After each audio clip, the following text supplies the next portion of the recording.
Scott just made Go the back to point. Thomas Jefferson Jefferson, you'll used to read be a that- lot more secure, not just in our...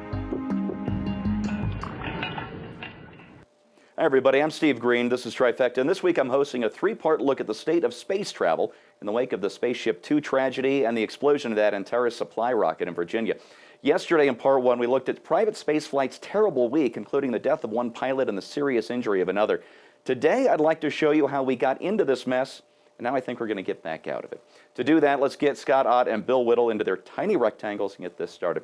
Scott, here's what disappoints me. You know, in very short order, this country developed, starting in 1959, the X-15 rocket plane, followed by the Mercury program and the Atlas missile, then Project Gemini and the Titan II rocket, then Apollo and the massive Saturn V booster. We built a small fleet of space shuttles, flew them on hundreds of missions. All the while, we developed generation after generation of land and sea-launched missiles for the military. It's not like we can't do this stuff. We're good at this stuff. So how did we find ourselves relying on 40-year-old Russian rocket motors and wild-eyed billionaires to get us back into space? Well, you say that like it's a bad thing. You know, I don't necessarily think that it's a bad thing to rely on wild-eyed billionaires.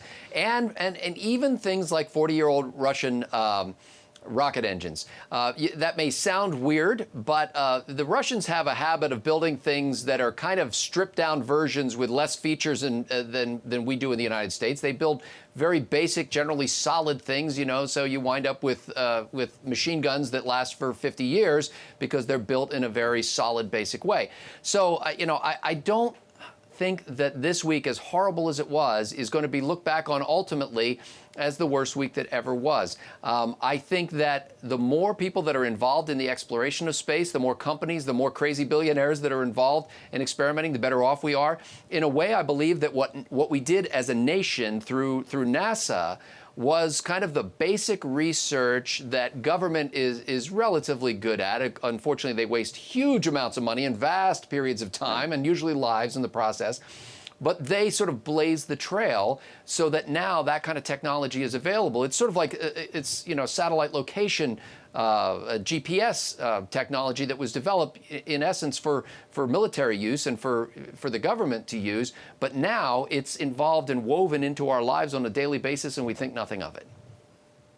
I remember in the first Gulf War, GPS was still so new, they didn't have the complete satellite constellation up. They had to reposition some GPS birds to provide full coverage of the Persian Gulf so that our tankers and our infantrymen would have that stuff in the desert, and now you carry it around in your pocket on your phone.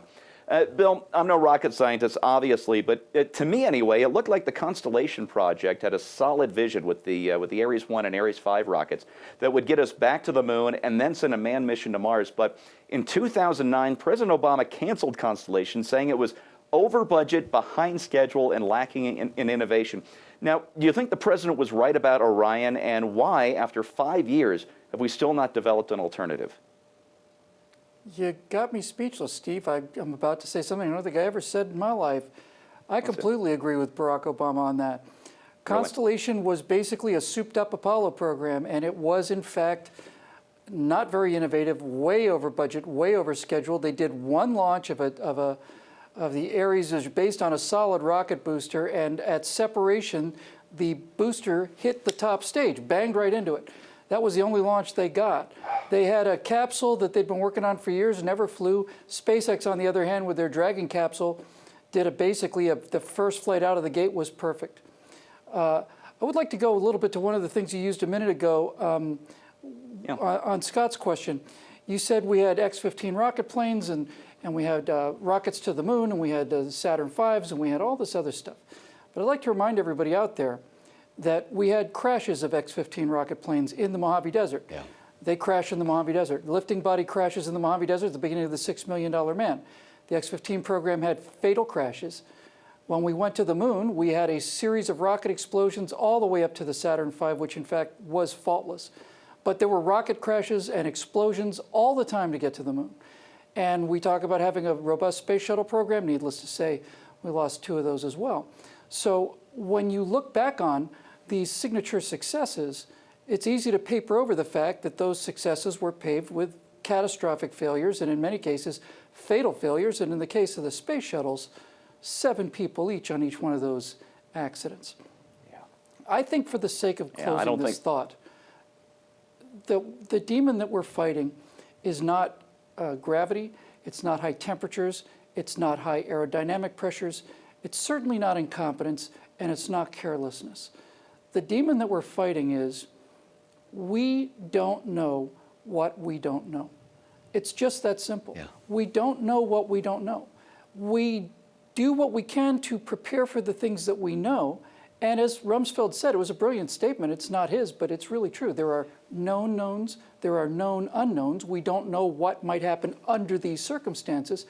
And then there are things that we simply have no conception of whatsoever.